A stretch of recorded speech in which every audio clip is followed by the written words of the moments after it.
Hey now, Bethesda boys, please don't dislike. We all know Fallout 76 fucking sucked.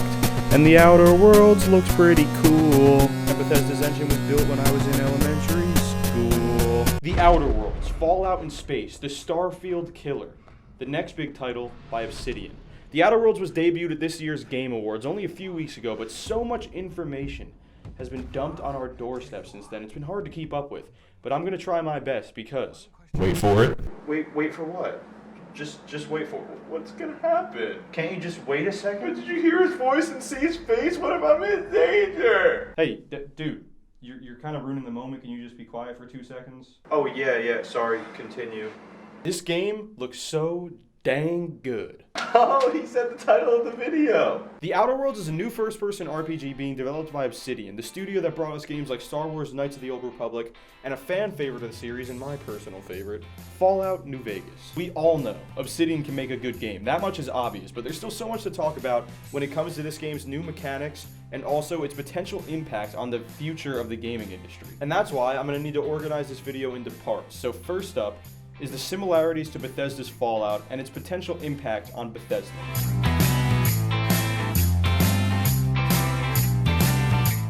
Now before we get started, I want to say that I am that guy.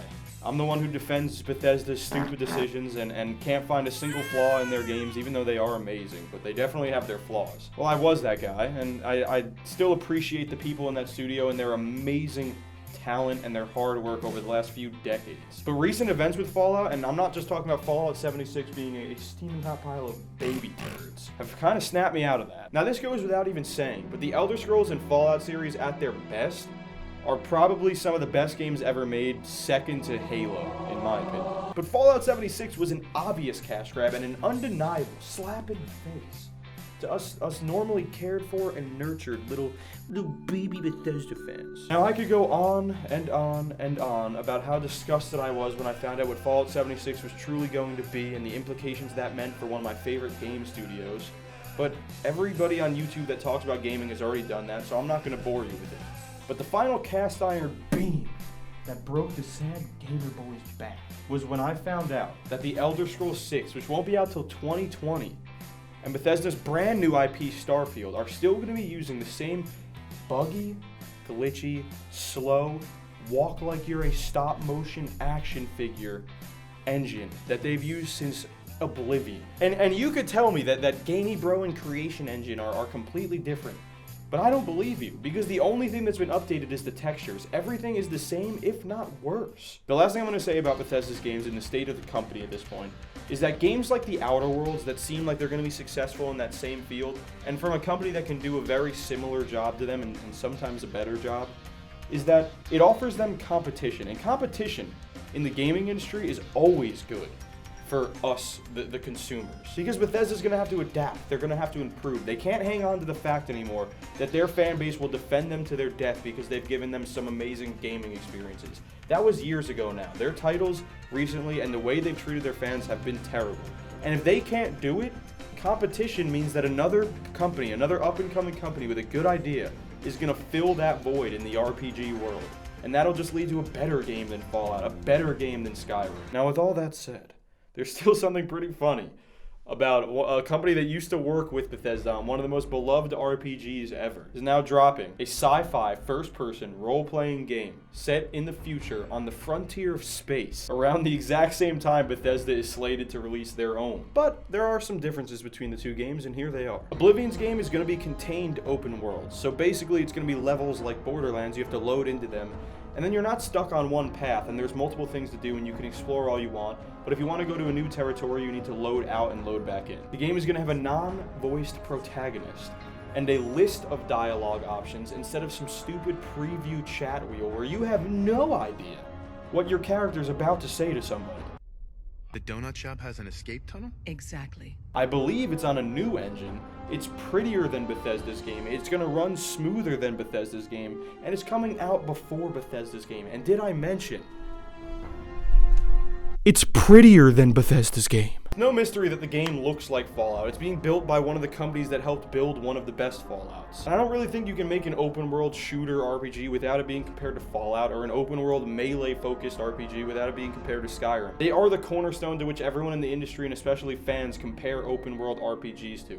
But there are some distinct differences, like some of the ones I just mentioned, that I'd like to discuss further. So on the topic of the contained open world, I don't even know if that's the right term for it. It's not going to be like a Halo game or a Gears of War game where you're pushed up a certain path. Maybe there's a little branches you can go through, but you're going to have the same experience as everyone else, and you're going to play the same story as everybody else. But it's also not a giant open world that is continuous and you can go from one side to the other if you want to in one fell swoop.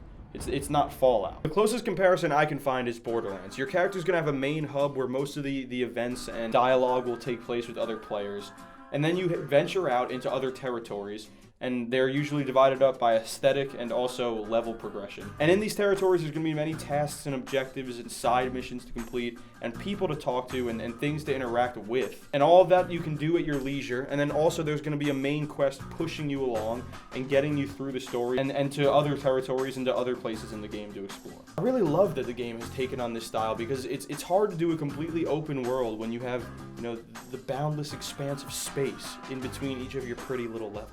So basically just teleporting or fast traveling or flying your spaceship to all these different destinations gives the designers a lot more leeway with design. They don't need an explanation or a transition from this landscape to the next landscape. If the game designers want a snowy planet inhabited by three-legged monkeys with baby asses for faces, they can do it, because why can't they? This style of world design is probably a lot easier to build within your boundaries. It's easier to make sure that everything has its place and things aren't being overused. See, it's probably easier to just render, which will probably just lead to better bug testing and overall polishing of the game, so that the immersion isn't broken by some murderous vehicles. The Outer Worlds is also sticking to the old school style of interaction in video games, or RPGs at least. Your character will not be voiced. And I'm sure not only to keep them more personal, because this game doesn't have some insane AAA budget. Microsoft is not funding it. And they were probably looking for the easier and cheaper route. And not paying someone to voice thousands and thousands and thousands of lines is probably a little bit cheaper. But also, if you really think about it, with a drop-down list of what to say, instead of having someone having to voice act for weeks and weeks and weeks, everything that you want to say, there's probably a lot less limitations on the options you can choose and the paths you can take. It's also easier to let the person who's playing know exactly what the character is about to say, so that they can predict and actually understand the reaction they're about to get from the people they're interacting with. Because in Fallout 4, you kind of just get an emotion or a tiny little preview on the chat wheel, and your buddy back there in the studio dropping bars just says whatever the fuck he wants. Even I don't know where they are. They built me. Mr. Metal for Hands doesn't know how to get back to the factory? Well, that's just mean. Now, I think this is a good time to move on to how dang cute this game looks. Imagine being left on the edge of the universe to die slowly in a cryogenic sleep. Now, imagine that happens, and this is the first thing you see when you come out. First of all,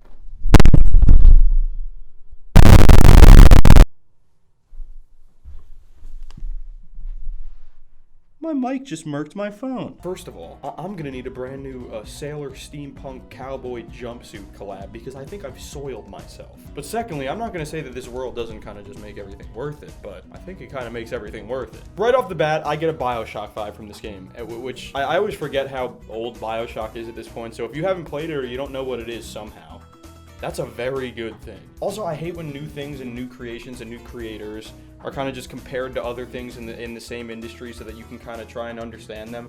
But when it comes to how things look, I don't think it's really that bad. It's more when it comes to what things are made up of. And I kind of wanted to say that because I wanted to be clear, because I've been tweeting about shit like that recently. Also, if you want to follow me on Twitter, link in the description. And honestly, if you're still here at this point in the video, we're kind of a couple minutes in already, drop a like if you're having fun. Now, with that said, I can't remember the last time I was this excited about how a game looked. It's my favorite approach to the space age thing. It's not like everything's like shiny and white and rounded in Star Trek. It's industrial. To me, it's like what an artist from the 1800s in the Midwest would have predicted the future and space to look like. Everything is very metallic and hard-edged and natural looking with a very rustic vibe. These people aren't living in some space-aged utopia. They're living in an in another industrial revolution. They're exploring the endless expanse of space. You could argue that it's a steampunk aesthetic, but I don't think so. It's different. It's more idyllic than that. To me, this isn't some crazy, far-fetched, outlandish creation of the future. This is someone's actual vision of the future based on their lives and their surroundings and the things they've experienced. I really love that. For some reason, it reminds me very much of Treasure Planet, which is like one of my favorite movies when I was little. And you know, back then in the 17 or 1800s or something, like, they wouldn't have known airplanes could fly. So it's like, what if the thing that could sail could fly? And then you get pirate ships flying in space looking for planets made of treasure. I don't know, I just really love that. But at the same time, that's just what I see in the NPC models and the outfits and the weaponry and the buildings. What I see in the landscapes and the fauna is very different. Everything has this amazing color palette and lighting to it. It really makes you feel like you're in a land far away and places unimagined, not a place grounded in how the earth still works. The fauna are also these fantastical colored beasts with entire arrangements of limbs and orifices, pincers, and every other dangerous body part you can imagine, of all sizes and shapes in all regions and habitats. Okay, now it's time to talk about the most important part of the game, the gameplay. The Outer Worlds has a companion with unique abilities in combat and dialogue mechanic. It's got a slow down time so you can aim because you're bad mechanic. It's got a oh shit, that's kind of scary mechanic. It's got a please don't look at me, please don't look at me, please don't look at me mechanic. It's got a I just shot you or hit you really hard and now your body's gonna fly all over the place like Jello mechanic. And those are just some of my favorite mechanics. Now, let's break those all down. The Outer Worlds offers a very intuitive and unique companion system. A companion system that makes the companions you choose so much more important and vital than in any other game that I've played. The companions that you choose to accompany you not only help you in combat and have unique attributes to help you with dealing with enemies, but they directly affect how you succeed in every aspect of the Outer Worlds. If you have a companion that's really smart or charismatic or maybe even attractive, they can help you persuade or lie to people and get unique dialogue options. Maybe you got a big run and gun tough boy with you. He can probably help you intimidate people by a large margin and get another unique dialogue option. But you yourself as the character can also have attributes and perks and stuff that can help you persuade, lie, or intimidate, which are the three unique dialogue systems, kind of like speech and barter and Fallout. But if you're not good at one of them, or you're not good at any of them because you're going a different way with your character, you make up that slack by grabbing some companions that can do that stuff. And you've just opened up a whole new parts of the game that you wouldn't be able to access. I love this idea because it's always something that I've questioned in video games. Like in Fallout 3, people will just disrespect you straight out to your face the whole time. It's like, alright, I do look a little bitch made. So let me go to some weird vault and get this 8.5-foot super mutant and let him pull out his 50-pound Gatling laser and let's see if you still shit talk me, because you won't. You'll shit your already shit-stained pants. Next up is the slow down time feature. I don't really know what the name for it is yet. In this game, it's very similar to Fallout's VATS, and your character can slow down time so that they can better handle the situation, maybe get a better aim on somebody, and probably land a pretty powerful shot. And it seems like you actually might get a damage boost in this mode, but I can't be sure at this point. This slowdown time mechanic also lets you see the remaining health of an enemy, their armor, and actually the faction that they'll belong to. These VAT-style mechanics are pretty important in games that have an overwhelming amount of enemies because it helps liven up the combat, it helps pace the combat, and also, it helps make the combat actually stomachable by people who are playing on consoles, because, let's face it, I'd rather play a game on the fucking donkey bongos than 2 joysticks at this point. Now, Obsidian is also introducing a very interesting risk and reward system called phobias. The game will feature full character customization and probably some kind of base player stat like special from Fallout. It will include perk trees, and obviously you can upgrade them while you progress in the game, duh. But maybe you want that exploding baby farts perk just a little bit faster. You can't wait to level up.